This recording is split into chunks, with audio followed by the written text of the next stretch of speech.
Kalom tikim tunang kalom na parmoite kato na fulreng la ang kazatam sirahanuling isak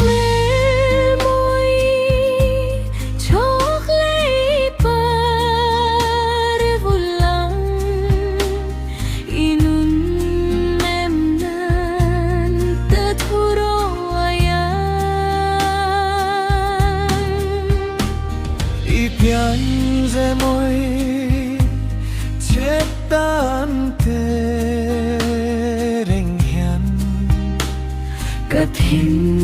longan tuira zota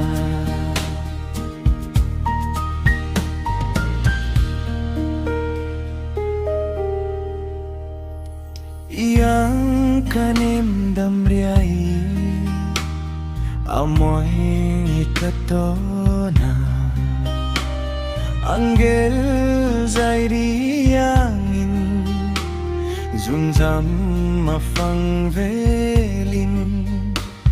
tinleruka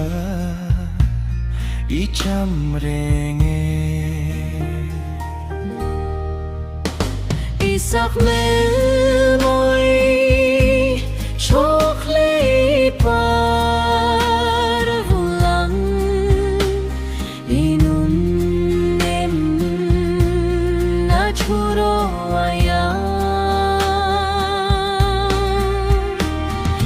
piange moi chetan tereng hian kathin longan tuira zota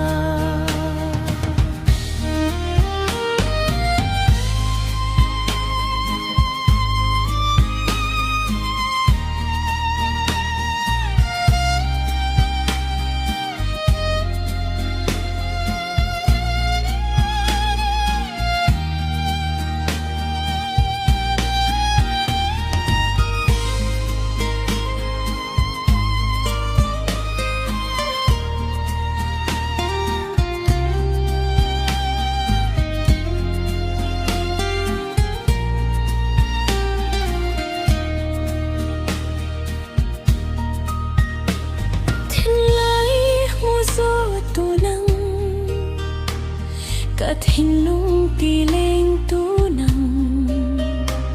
kathati chak tunang vang khua ti moi tunang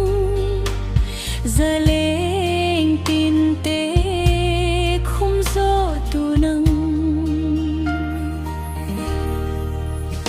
isak melmoy chokle pa